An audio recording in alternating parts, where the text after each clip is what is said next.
आज के एपिसोड के साथ ही साथ ब्रो स्पोर्ट्स पॉडकास्ट पे एक इंटरनेशनल फ्लेवर आ चुका है, क्योंकि आज के एपिसोड ना हर एक एस्पायरिंग क्रिकेटर के लिए बहुत ही ज़्यादा क्रूशियल होने वाला है. This is because the guest that we have with us tonight, वो एक बहुत ही स्पेशल गेस्ट होने वाले हैं. आज हमारी गेस्ट होने वाली हैं मिसेस नवनीता गौतम, जो कि इंडिया की पहली एथलेटिक थेरेपिस्ट है एंड वो बहुत सारे स्पोर्ट्स में काम कर चुकी है, but specifically talking about cricket. ODI world cup में उन्होंने काम करा और पिछले 5 सीजन से आरसीबी की मेंस और वुमेन्स टीम दोनों की एथलेटिक थेरेपिस्ट रही हैं. नेचुरली इस पूरे पॉडकास्ट का नेचर और टॉपिक जो है वो होने वाला है अराउंड जो हमारे फेवरेट क्रिकेटर्स हैं, जो आजकल अपने फील्ड के टॉप पर हैं. उनके पीछे के फिटनेस के सीक्रेट्स क्या हैं, वो कैसे अपनी फिटनेस को मेंटेन करके रखते हैं, आईपीएल कितना ज़्यादा टैक्सिंग होता है. ये काफ़ी सारी अनटोल्ड स्टोरीज, वो अनटोल्ड स्ट्रगल्स आपको जानने को मिलेंगे फ्रॉम अ पर्सन जो कि उसी ड्रेसिंग रूम में रहते हैं. आई थिंक ये पॉडकास्ट काफ़ी ज़्यादा इंट्रोडक्टरी इंसाइट्स देने वाला है फॉर ऑल द क्रिकेटर्स जो कि अभी एक यंग एज पे है. एंड आई थिंक ये उनको अपने पेरेंट्स के साथ भी देखना चाहिए, उनको भी काफ़ी कुछ सीखने को मिलेगा. So without any further do, let's start the podcast. Like always subscribe कर देना चैनल को. हमारा जो फ्री टेलीग्राम ग्रुप चैट है वो पिन कमेंट में आपको मिल जाएगा, उसको भी जाके चेकआउट करिए. Check out our memberships and now sit back and enjoy.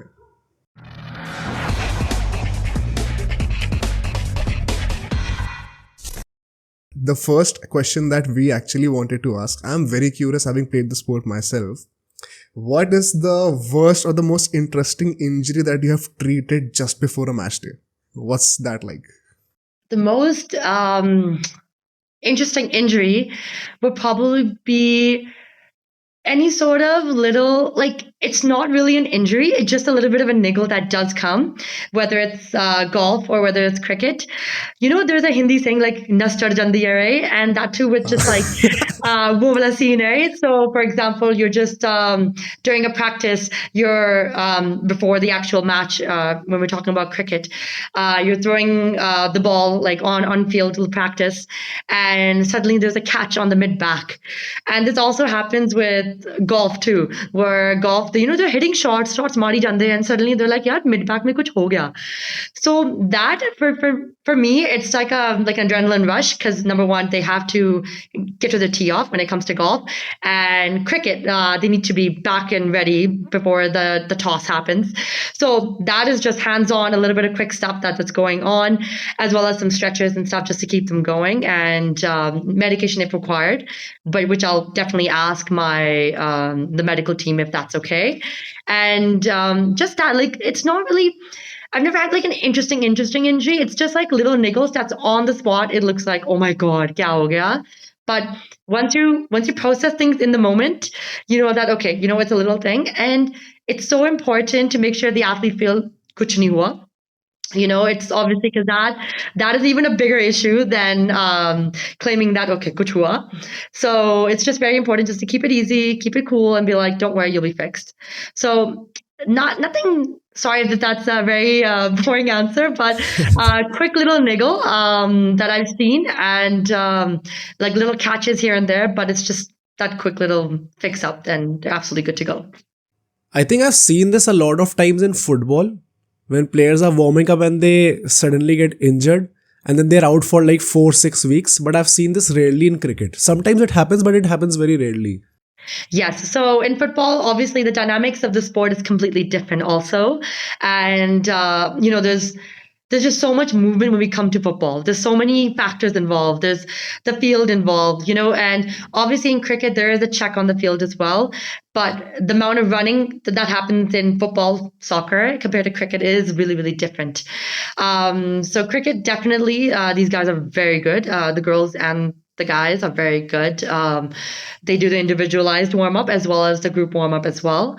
And then they really take care of themselves in terms of nutrition and hydration before the match, especially when it comes to, for example, if it's a day match, the players are very proactive. They know, okay, the night before, they are hydrating, because there's a lot of weather changes and concerns, humidity that definitely plays a huge role, and it depends on which state we're in as well. Like if we're in Maharashtra, Bombay, I remember having a day game there, and it was a hot day. It was a very hot day, and It's in the IPL? This is in the IPL, yes.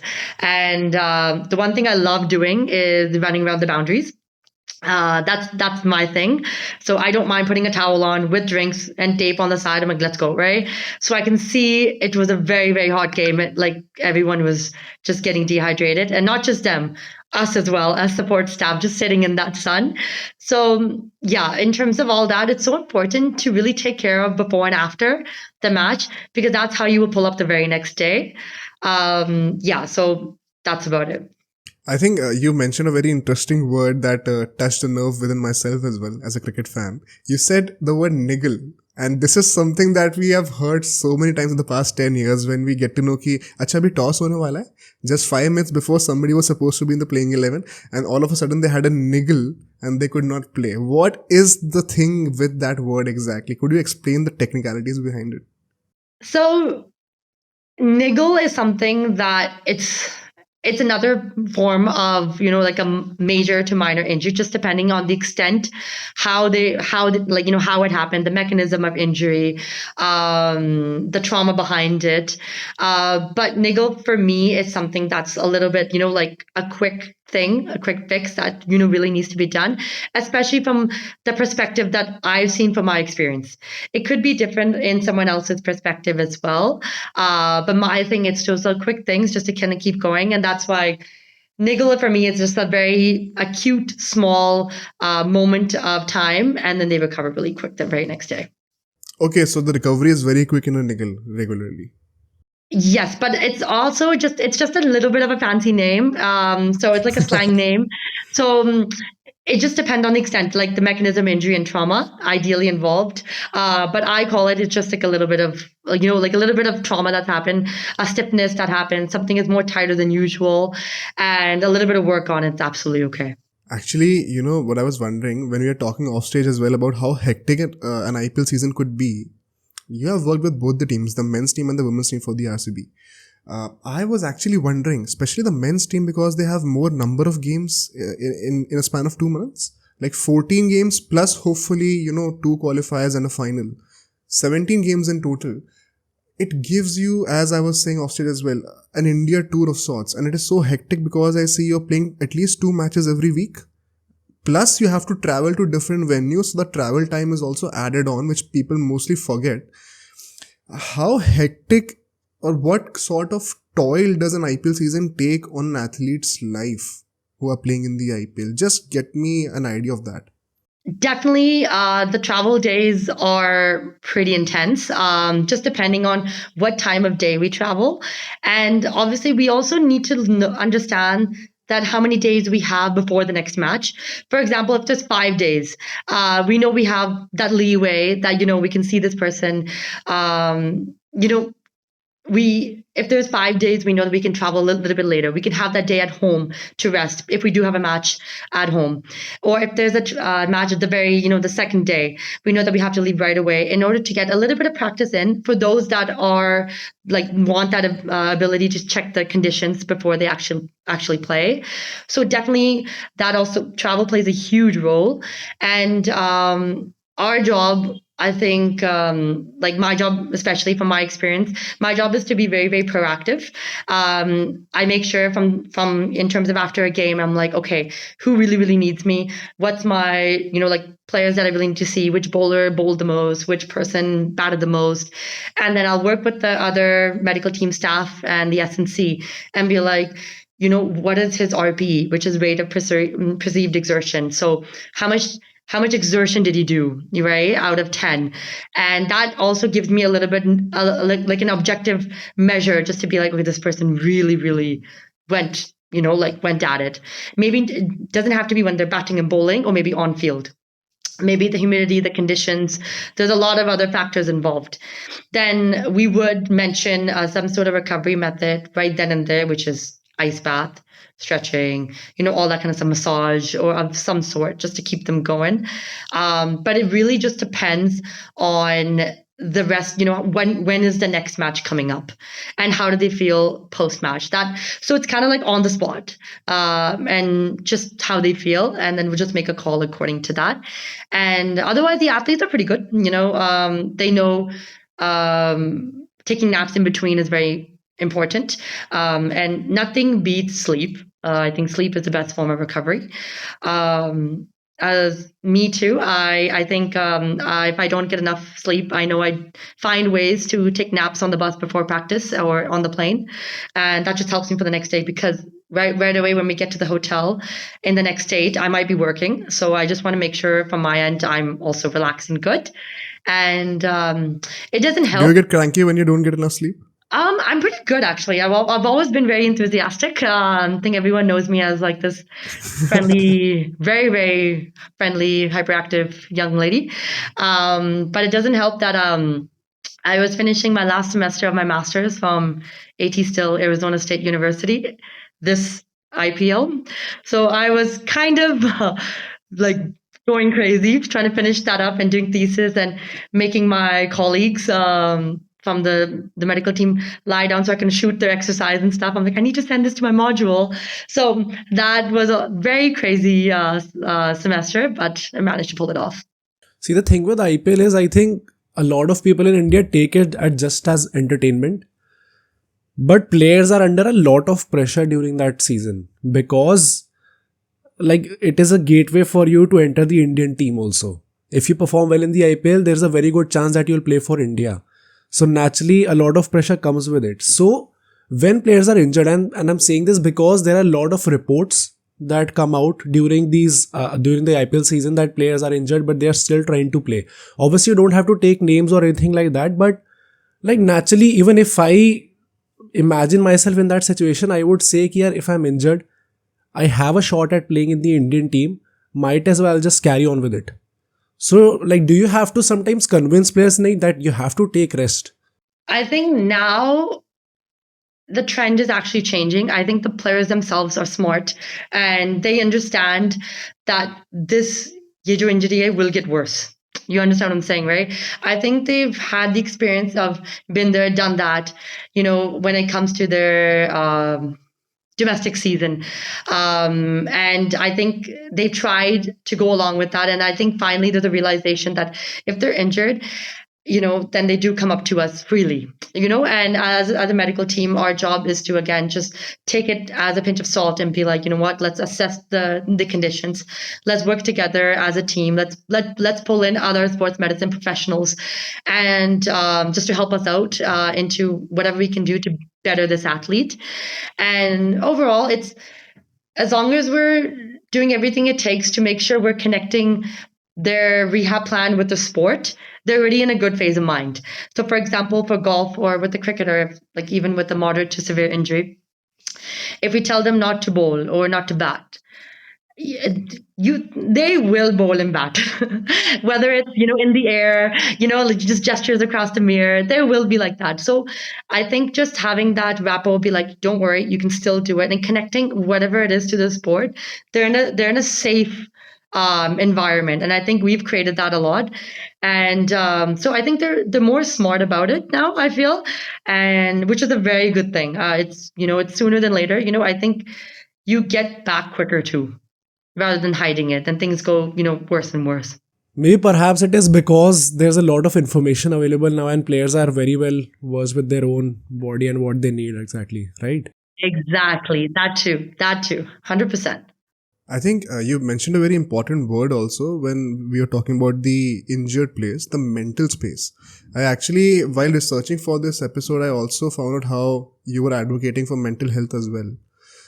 My actually question was that when a player is injured, like I've experienced this myself, when your whole livelihood, when your whole passion is based on a sport, that injury takes away that joy from your life.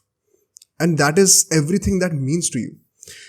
Number one, that case. And the second one, the mental space that a capped player, by a capped player, for those of the people in the audience that don't know, basically somebody who has played for India or for their country versus a guy who is right now playing in the domestic circuit and has not represented the country yet, an uncapped player. What is the difference in their mental space while entering in the IPL? That's a very good question. In terms of mental health, as you know, it's like a pinnacle part in an athlete's career.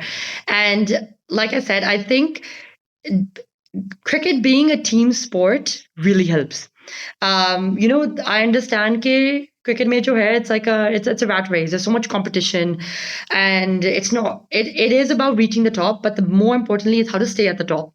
How to stay at the top 10%, how to stay at the top 5% of your fitness, your overall cricketing skill set. And so I feel like mental health plays a huge role, because if you're strong in the head, definitely physically it will also be equally as optimal, right? So I think the players around you and the ecosystem that you're in will help you even boost up even better, whether you're an uncapped or a capped player. So even if you are injured, if your ecosystem is good and your environment is good, you will prevail. And if you have an honest system as well, if the system itself has a hole and if there's any guilt and something, then definitely it will put a huge toll on you. But nowadays, I think the cricket, especially the domestic cricket environment, has become well and above better than ever.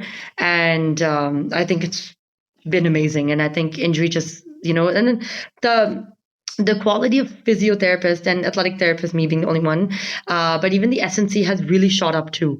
So there's so much education that's there. And it's not just education that's like theory, it's a lot of implementation also. And that also just enhances the healing even more. I think when it's about mental health, also the senior players have a lot of role to play, especially when we are treating with uncapped players. And having someone like Virat Kohli in the dressing room, it would obviously be beneficial for all the young players, right? Absolutely. Like even for me, like as in senior players have really taught me, like I look up to them as like older brothers and mentors and stuff. And hats off how they switch on and off the field.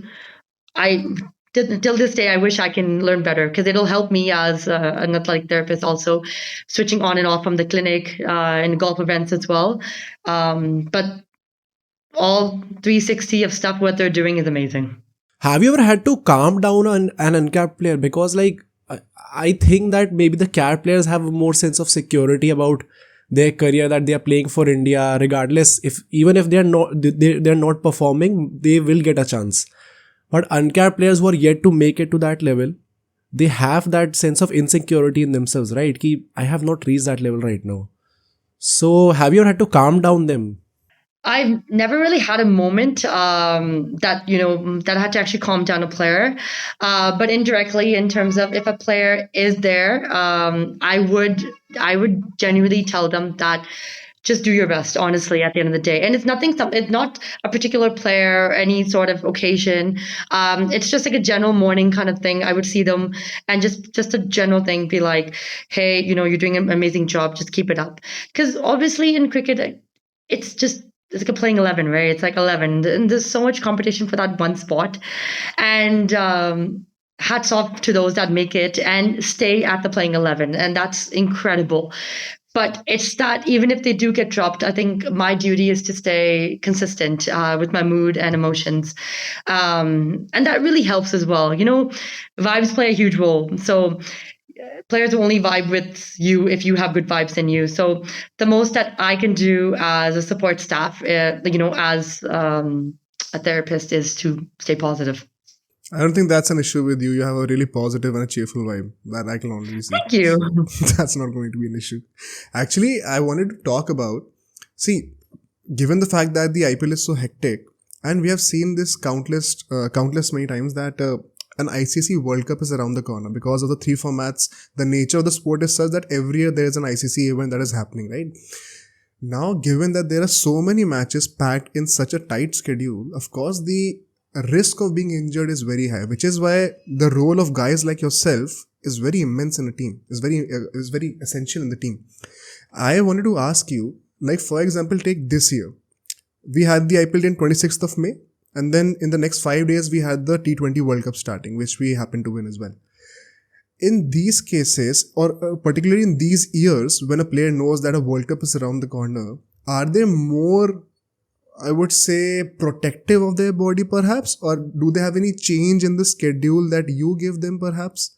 Ki you have to train in a certain way because you have to preserve your body for the upcoming World Cup as well. That is more important for the country. Right. That's a valid question. Definitely, I think a majority of them do have a program of their own that's been working for X amount of months or years. My duty, like I make sure is to be proactive. So for bowlers, for example, I'll make sure to see them 3 times a week. I don't like, I'm very proactive. I'm like, I'll see you Monday, Wednesday, Friday, or depending on the extent of the matches, travel days, all that kind of stuff. And prevention is best. So if we can prevent anything coming up, that is huge. And that was my biggest thing, because I knew World Cup was right around the corner in June. And obviously we had players from all around the world, from Australia, India, England players as well. And from my end, I didn't want to put a player into a situation where, they haven't had any sort of hands-on treatment from my end. So I make sure I'm really proactive. And sometimes players do have their own routine, which I absolutely respect. And it's one of those. But the main two things I would highlight that I was really picky about before is, number one, making sure that they got some treatment when needed, and ideally 2 to 3 times a week. And number two was recovery. I think one more serious question, and then we'll move on to the chiller conversation. I think I wanted to ask you, when a player is, see, for us fans, when we are rooting for, somebody playing for our country, the one thing that breaks our heart is when we see somebody having so much potential, but unfortunately his body is injury prone. That combination breaks our heart, right? I cannot imagine the player himself, the amount of, I think, turmoil that would be going through his mind at that moment, when he himself knows how much he could contribute for the country and yet somehow his body is not supporting him. When that sort of cases come up in the team, for example, a player is going through the IPL and he gets injured and he's unable to play for the rest of the season. How, and I'm not sure if this is completely your job, so please correct me if I'm wrong, but how do you keep him motivated in that mental space? So whether it's I don't know how to answer this question. I think I've answered this question already. In terms of, I don't know how to answer this question. I think I've answered the positivity part. And as a team, I think with every player, not just with cricket, it can be related to golf as well. We make sure there is something called a musculoskeletal screening. So in terms of, we check the range of motion of each joint and then the strength of each muscle, so we know what the player is, what the player weaknesses and the strengths are before they actually come in to a team environment. And from our end, as long as we work on those parameters for X amount of weeks, we know we've done the preventative methods. Aside from it, obviously, cricket being a high impact sport, it cannot just be like a batting injury or a bowling injury. It can be something on field as well, which is beyond our control. So there could be injuries related to that as well, and which could be traumatizing for a player, just depending on to what extent the trauma, where it was, the extent of the dive and whatnot. And that call is mostly done from a little higher up. And it just depends on the overall injury. If the injury is going to be like a 1 week kind of thing, if it's an acute, a lot of swelling is there, for example, we know we want to suppress the swelling, and we want to reduce the swelling as quick as possible. And sometimes by doing that, they're 80% absolutely okay. However, if there's looking at the examination of things, looking at the scans, for example, if that says something else and we get a sports medicine doctor involved and he or she was like, this is a pretty traumatic injury, and this ex-player will be out for example, 6 weeks. Then we kind of level it out in terms of, okay, so how long is cricket season and how long is your injury? So you understand what I'm saying, right? So I think that parameters also need to be matched as well. It's a really technical field, huh? I appreciate that you have answered this question in as technical a way as possible. Yeah. Actually, now, please continue. Yeah, and no, I was trying to simplify it as much as I could. But yeah, if there's anything else you want me to add, do let me know. Yeah, so actually now I would appreciate you having the technical expertise in the next segment. We'll have a chill segment on this one. Firstly, in your experience, which player has the best understanding of their own body, that I know my limitations, I know my positives, I know what works for my body? Who has that best level of understanding, which is why they, like, those players are at the top right now? I would say 3 players. Virat Kohli, number 1. Number 2, Faf du Plessis. And number 3, ABD. The reason why is I just feel like they just know their body in and out. They know when to push. They know when to gym. They know what to do for recovery. And it's just in and out. And I think they've been around for so long that they know what doesn't work and what works for them. And as as a therapist, it's so important for me to be a listener more than anything, because I think that's what gels you well with the players, is to be a listener, because they're pro athletes. You tell me what to do, and you understand what I'm saying, right? And that's where they trust your work even more, because I feel as a platform, for example, it's very quick. You understand what I'm saying, right? There's no room for like, okay, let me trial and test this, right? Unless if there's something else like a niggle involved, that's another story. But those that know their bodies in and out, Nav, this works, XYZ works with me, and guess what? We stick with XYZ because it's been working for all these years. They're pro athletes, and being a listener, you only get the opportunity to learn more. I think this is something that we hear from all the athletes that are on the top of their, sport. Basically, if, like you mentioned, Virat Kohli and Faf du Plessis, I expected that you'll say those names. Perhaps I did not expect that you'll say AB de Villiers, because he has retired and like I've not seen him play for a long time. So Faf du Plessis and Virat Kohli are definitely like at the epitome of fitness. You would say that, right? And that's what I was saying, ki almost every player who is at the top, they always know their body that well. Like I hear this about Cristiano Ronaldo, Lionel Messi. They always know what to do, when to push, when not to push. So like, does that make your job a bit easier when you know that these players already know what they want to do and they're telling you basically? Yes, that makes my job better. And if I think something will work, like for their specific, let's just say we're trying to gain a range of motion of like a joint. If I can suggest it, and obviously in the beginning times, I will definitely trial and test it. And if they like it, we keep going on. And sometimes it's really cool. Like sometimes like we break it up into little patches and be like, before a game, I do this 10-minute routine with them. And then it eventually just becomes like like a mantra, like, we're going to do this every single time. So it's kind of a lot of trial and error. It depends on how they feel also, right? It depends on the travel. It depends on the bus ride from the hotel to the cricket field. And yeah, like it's quick stuff that you need before.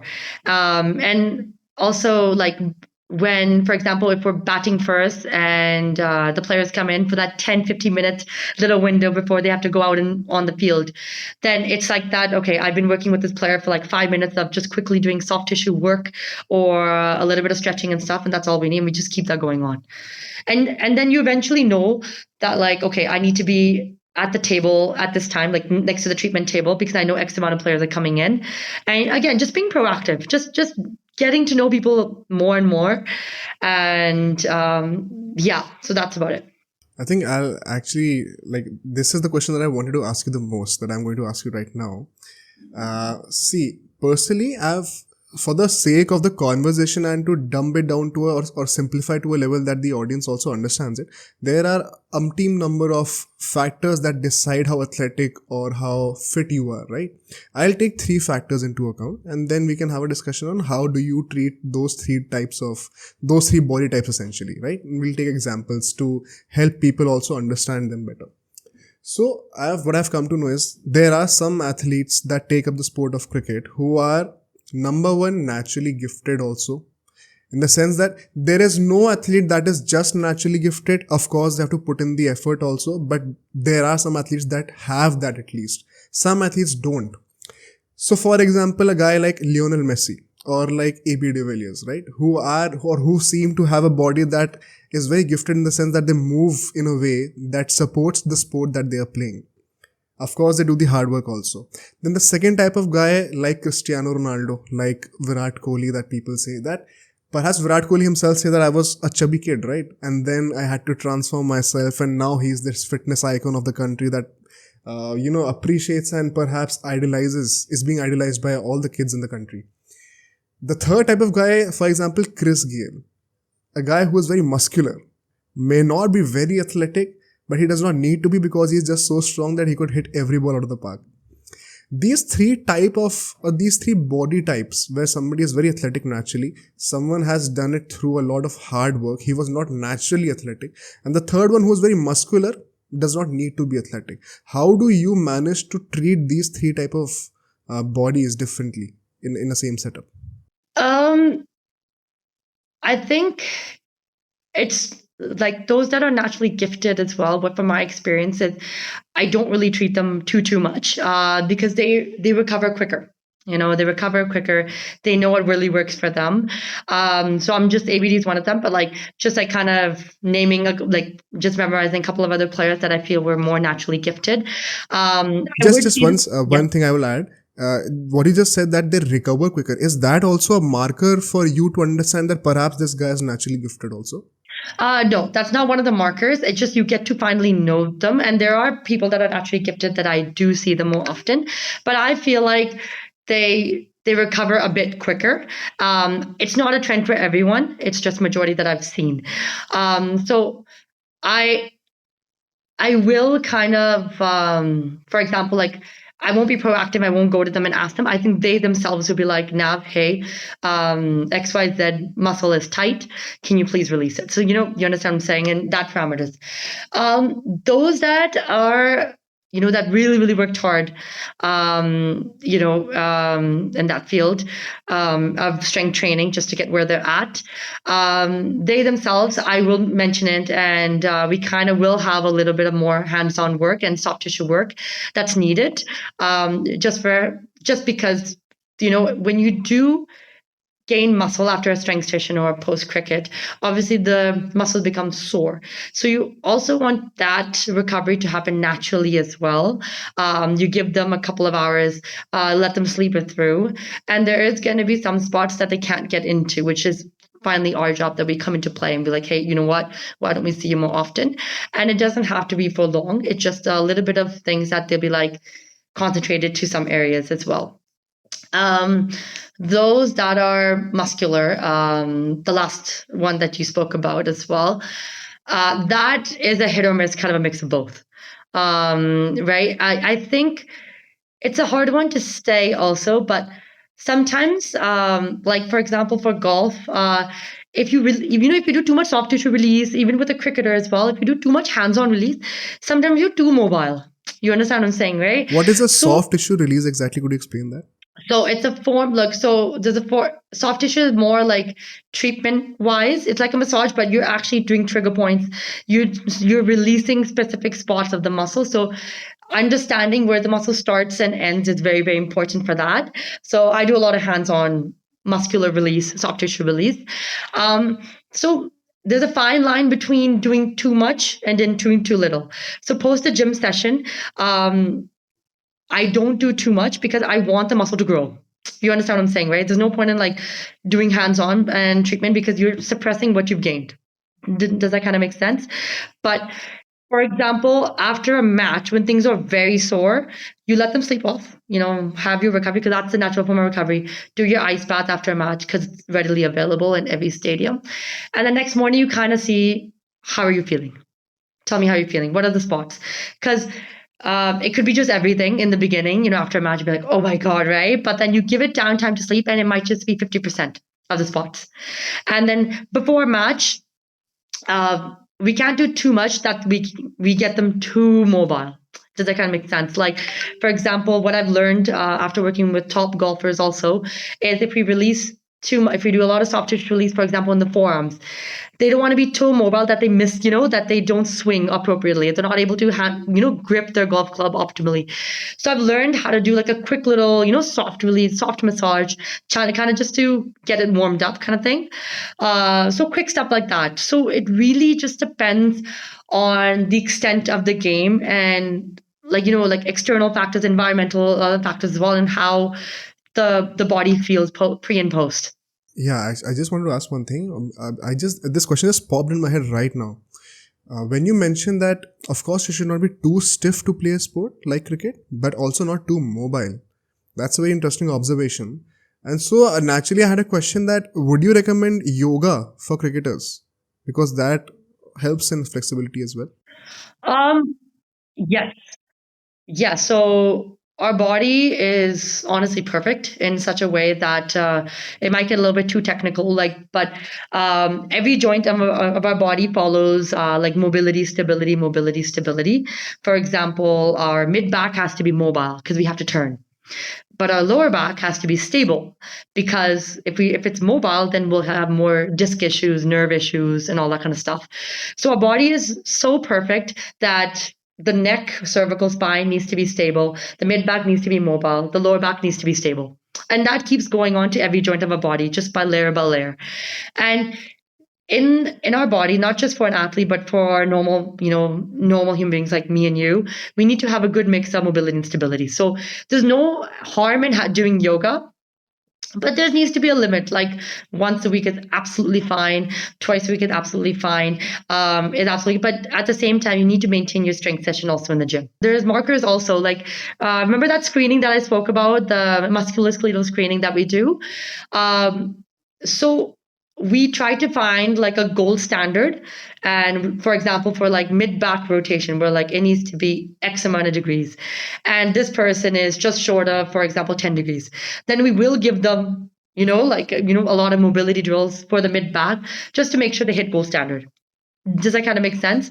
And if it's like, for example, if rehab or stretching and all the exercise that we didn't give and hands-on soft tissue work is not helping, then they can add a little bit of yoga in terms of their program as well, just to keep up or maintain their mobility in that, just in that example there. What I wanted to know is that things like weightlifting, is it true that it does not suit well to some cricketers? Because 10 years back, it was something that was not mandatory for cricketers to do in cricket specifically. Because we have seen a lot of ex-cricketers that have said that it did not suit well for their body specifically. But of late, we have seen that from capped players to uncapped players, everyone is indulging in this. So is it actually true that maybe it's not necessary for cricket? So I think I strongly believe that weight training is. However, you need to kind of like map out your workload accordingly to your matches too. Does it kind of make sense? Like if you played a match on Monday and your next match is Friday, you have that Tuesday, Wednesday, Thursday, Friday. Sorry, you have those 3 days to maybe do one lift. Does it kind of make sense? However, if you played a match on Monday and your match is on Wednesday, Tuesday is going to be more of recovery, more of rehab kind of stuff. So for example, even with golf, in off season they lift pretty well and good amounts of weights. However, when they're on tour and sometimes 3 weeks in a row, it's difficult to lift because the days are long. So it's just about, same thing with cricket, it's just about maintenance. So whatever you built for, let's just say after a 4 week of solid strength cycle in your off season, your job is just to maintain it, either with a TheraBand, either with a little bit of 2 kg weight, just to kind of ignite the muscles still, and just to make sure it's still active, right? It's still, it's not getting weaker. And there's only, and this is only done with a little bit of rehab because we actually target those small muscles. And when it comes to weight training, we target as like a broad spectrum of muscles. They can be your glutes, your quads, your hamstrings, all that kind of stuff. However, these little small exercises with a band and with a small weight of a dumbbell, you target those little muscles that you kind of, exclude all the time. So again, just looking at your workload, looking at your schedule map, when are the matches, what is happening, that plays a huge role, and just your workload parameters as well. And now cricket has gone to an extent, that number one, there's so much cricket, and number two, there's so much objective measuring going on. So hats off to all the SNCs and the physios. Everything is more computerized, everything is more, and that helps players like physically see their difference also. And if they are like, no, today I can lift, and you show them a flow chart, which is like very, very, if anyone shows me a flow chart, I can actually be like, oh my God, I'm actually peaking at my extreme, and I need to recover the next day for my match. So things have gone to a great extent of online apps to measure workload. So that's really good. One more thing that I would ask you, if you want to add any other body type to the conversation that we are having, is there anything else that we did not cover that you would like to add? For example, for female players, golfers or cricketers or any other sport, I think we really also have to be concerned about the menstrual health. At what time? Just because that plays a huge role in terms of recovery. How they feel the very next day, and obviously things in ligaments and inert structures of our body do become more lax, and there are studies that said there could be more sprains, strains, and whatnot. So once we understand that spectrum, that for like in a female, I think the workload also is managed accordingly as well. All right. One very personal question that I wanted to ask, because I have a very difficult relationship with the junk food aspect of an athlete's life. Where does that come into the picture? How much junk food is all right, safe, and when do you say you have to stop? It's not good. Wow, that's a very good question. Luckily, I'm in an environment, especially with cricket and golf, that everyone eats very good. So that definitely, there are times that everyone does want a little bit of a chocolate and stuff, but as long as you maintain it, it's fine. Looking at, let's just say, in a golf event, the last day of the event, which is usually a Sunday, everyone doesn't mind having a treat or like one or two treats. So I strongly believe, just a personal experience for just my end, once a week cheat days are very important. Really? Could you expand on that? Just for me, not for an athlete. That's my expansion. All right. Just for the mental space, I am assuming? Yes. And who says no to chocolate, dude? Oh. Actually, so I've also heard about a theory. Like I also have a lot of interest into fitness and stuff like that. That the science behind the cheat meal, I know how proven this is that when you're training your mind or giving those extra calories to your body, they're tricked into believing that we don't have to go into starvation mode where you start, eating up the muscle mass instead of the fat, because you have to preserve energy. They get tricked into believing that, okay, we have a lot of calories at disposal, so we don't have to go into that catabolic state. Is that true, firstly? See, there's a lot of stuff in the market right now in terms of research also. And really, it just depends on like person to person, like, body type to body type. I don't think it's for everyone, to be very honest with you. And, but there's no harm in having a quick sugar just before a match also. There's absolutely no harm in having that as well. And also looking at it, the players are players. They're very, they're too good and experts in their body system, in what they have. And so I don't really bug into what they have and what's good and bad for them in that extent. Now coming to the next segment where I want to cover the differences, right? The first difference is between an Indian player and a foreign player. So I'll tell you another story about myself. When I was once again preparing for under 19 in some other different year, there was a South African cricket club that happened to tour in India, and they needed a couple of guys from India to play for their team because they were having a shortage of players at that point of time. So we gave the trials and we got selected with them, and I got to hang out with a lot of South Africans at that point of time. Firstly, they have a natural build that I could not see in the Indian kids. Like, they were gifted naturally much more than the Indian kids right there. Secondly, the technical difference, which I don't think is related to this conversation, but just to add some flavor to it. Like, for example, we could play spin really well. They would play bouncers really well, right? But when you're dealing with people from different nationalities in a tournament like IPL, which is the speciality of the tournament, do you also see that, foreigners like South Africans, like Australians, like English players, they are physically, naturally more gifted than the subcontinent players? I think the trend is definitely changing in terms of the top-notch senior players have really boosted up in terms of weight training, and that really inspires the upcoming generation of players. I think we've like in the subcontinent, I feel like players have really improved in terms of their cardio as well, but it's just an ongoing project that will keep getting better and better. Definitely, where what your diet is and what your environment is growing up plays a huge role. So definitely that absolutely plays a huge role. Like back home, like in India, I'm considered to be very, very tall. And Canada, considered to be a normal height human being. And that's just because of the environment that I was in.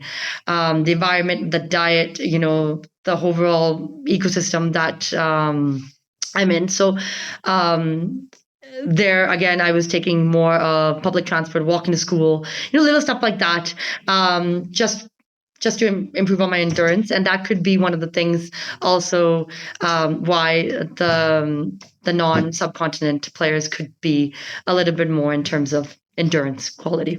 Do you feel that because the culture outside of India promotes a lot of non-veg as well, when you're kids, that helps you get a lot of protein since you're a kid? That also plays a role? I don't believe in that because I'm pure veg and strict veg, don't even eat eggs. And I was born and I travel around the world a lot with golf, and I don't plays a huge role. That's actually good news for me because I'm an aspiring vegan. So Perfect. perhaps. So why do people say that, like, if you want to be an athlete, you have to be a non-vegetarian, you have to eat meat to get that protein? And is it just a myth? I think that's a myth. Honestly, there's so many options. Again, it's something that's it's changing every year. It's getting better and better. There's so many options, especially in India being, like majority of us are vegetarian. So it makes my life way easier here. However, whenever, let's just say I'm traveling to Europe, I am carrying for golf, I'm carrying 5 kilos of empty khana with me, right, in order to survive. And it is what it is. I think if you have a mindset that you will do it, you'll find a way to find a way to make sure you ensure you have your 3 meals a day. So I think it's just a myth, to be very honest with you. People have left non-veg for a time and then gone to veg and vice versa. And that just depends on your body type and what you really want out of it. What are the results that you get out of it? And sometimes you need it for recovery also. And once you kind of like establish a trend that works for you, I think you end up sticking to it. That's why you have like nutritionists and dietitians that really started picking up in India, and they're doing phenomenal. And not just, like I said, like you need objective measures to quantify, to see like, okay, you were here, now we want to get to here. And therefore they have extensive blood tests, they have extensive, style of testing that they do to make sure they make an appropriate meal plan for that athlete as well. Right. I was saying that we talked about foreign and Indian players from a physical standpoint. I wanted to talk about it from a mental standpoint. There are a lot of memes on the internet about the Aussie mentality and things like that. How the foreign players, specifically the Australian players, have a great mentality, and perhaps that's why they win a lot of trophies. I wanted to ask you, like, coming into the IPL, is it that you feel the Australian players, or maybe just the foreign players in general, are perhaps more relaxed about the whole IPL? Again, the trend is shaking. I don't think it's more like Australian players or Indian players. I think everyone's accepting that the reason why they started playing cricket is because they love the game. I think the whole, obviously it is competitive. Obviously it is very stressful. It's a rat race just to get into the playing 11. And, again, it's not about getting to the top, it's how to stay consistently at the top, right? So I think just reminding yourself that the reason why you started playing was because you love the sport. You kind of go back into that mode of, appreciating and loving the game for its moments, and you learn how to be more in the moment rather just being like, distracted by the external environment. So that plays a huge role. And like dietitian and nutritionist, I think psychologist has really picked up, especially sports psychology have really picked up, and a lot of teams now have one. And I think it's very important to not just have a relationship with them during the season. It's like an overall 1 year. Actually, now coming to the next point that I wanted to ask you, we talked about the Indian and foreign dilemma there. When you're playing, or rather treating players from both the genders in the IPL and the WPL, what sort of a challenge is that exactly? A female body and a male body, when they are going through the same intense schedule and the same sport, what are the differences that you have to treat them with exactly? I think the format is, I mean, the scheduling for women's and men's is different. Men's obviously have more games, more hands-on, more recovery because we don't have enough time, right? But then women's also, I think last year to this year, we had quite a few games. But another thing is we've only traveled once. Like the first half was in Bangalore and second half was in Delhi. So, there was less travel, stiffness kind of thing. So that played a huge role on us that you kind of just, we can ease off according to that. We're looking at a men's and women's body in general. There's not much of a difference. I think the goal is the same. It just depends on, obviously, cricket being a one-sided sport, especially if you're a bowler. We know that we are going to target the right arm and the left leg, or vice versa, just depending on which type of bowler you are. And as long as we maintain that range of motion to the gold standard of that screening protocol that we do, just to make sure every week we're hitting the range that they were previously. I think that works out really well. So again, having objective measures weekly and being like just matching it up just to keep them going, ideally, but not much of a difference. But the goal is ideally the same. I think perhaps in future it could be a challenge or maybe a problem depending on how you look at it, because I'm pretty sure the number of games in WPL are also going to increase. Considering how popular it is now, I think the popularity is also rising now. So the number of games will also increase. So hopefully it does. I think it's a great thing for women's cricket. The more the merrier matches. I think spectators will also be very happy. So hopefully that goes through. One more question that I wanted to ask you. Which is the biggest injury myth that you've had to bust when you're dealing with players? Injury myth. Or something related to the physical body, essentially. More than an injury myth, I think I have a recovery myth. So in terms of, some people do not believe in icing. I'm talking in terms of golf. And when I worked with basketball in India, and I think they're like ice nal, like garam saj. You guys know it, right? As in like cold, hot. They'll go into that rapid thing. And now in the research, contrast is so important, like doing a cold bath and then in a hot bath is so important for overall body recovery. I think that myth, they're like, I'll get sick or that kind of stuff. I think that I eventually had to really educate other sporting athletes, not for cricket and golf mainly, but like other sporting athletes, that it's okay to have that recovery in your body weekly. So I was wondering that it is just about the ice baths, but the hot and cold situation is something new that I'm listening to. What is the difference exactly? Yeah. So ice baths are also really good, and it's also very easy because you just put water and you put ice, right? And obviously you have a specific temperature and time limit that every athlete gets into. And I'm sure it's mentally not that easy though. Yeah, exactly. So you can adjust the temperature, obviously, and the ice cubes accordingly as well. But like ideally, if you constrict the blood vessels because you numb the body, and then you get out of the ice tub, you obviously have a vasodilation. Your blood vessels are like fresh, pumping, all ready to go, and that feeling for recovery is even better. But now that the research is more going across contrast as well, or like those whirlpools that are going on, but that's dependent on the accessibility of the stadium also. So if not, ice bath, it's a go-to thing to do. I would ask you something because I have suffered through this, and perhaps my mom would be watching this when we release this podcast. There's this myth, or perhaps you can tell if this is a myth or not, that you should not do weightlifting before reaching a certain height because it stunts your height. Is it actually true? that to an extent is it is, but however, there needs to be a specific, a good S&C to measure your workload management. So nowadays, if there is an S&C that I feel like is, like making a 10-year-old kid, like a 10-year-old golfer lift way too much, I will question and be like, this person is growing. And there needs to be a cap in terms of, there needs to be a cutoff. And be like, yeah, itna hi workload hi chahiye. There's a lot of golfers that I know that are only dependent on deadlifts. And, it's like, and it's it's a natural thing. I think for me and you, be like, the more the weight, oh my God, it looks good for the gram, for the video, woohoo, right? But I think you need to have a really smart S&C to make sure you cap that part and be like, hey, you know what? At this age, we're only going to do this much.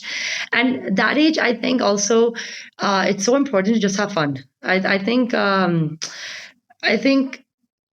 any sport, I think parents should really encourage the player not to be specific to a sport early, and like not to be like, no, you're only going to play cricket. I think you just have to give them the freedom to play sports that you jump a lot, you run a lot, you throw a lot, right? And be exposed to all that, because I think that will play a huge role in the career later down.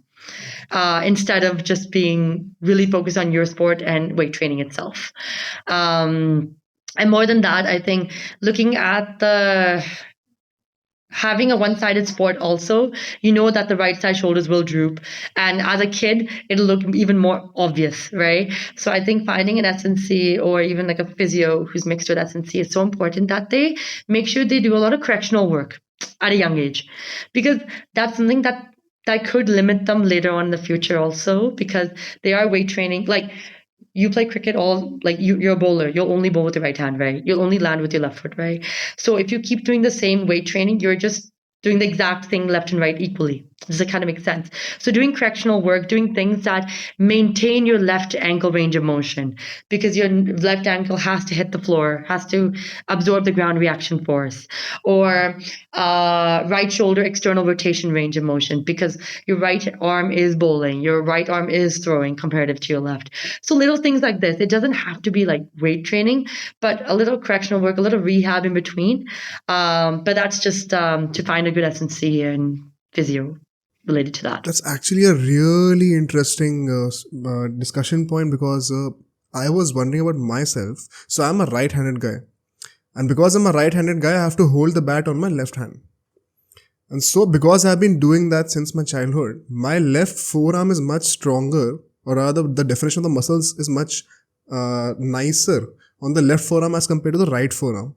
And I never thought about doing any corrective exercise in the gym while I was playing. Is that something that you have to actively work on with the players, that you have to compensate the other side of the body as well? Absolutely. Even in terms of golf, right? There's so many let's go back to cricket again. The stress reactions and the stress fractures that happen into the lower back, right? It only happens to one side, and that's because of that overload, the squishing to one side after the follow through.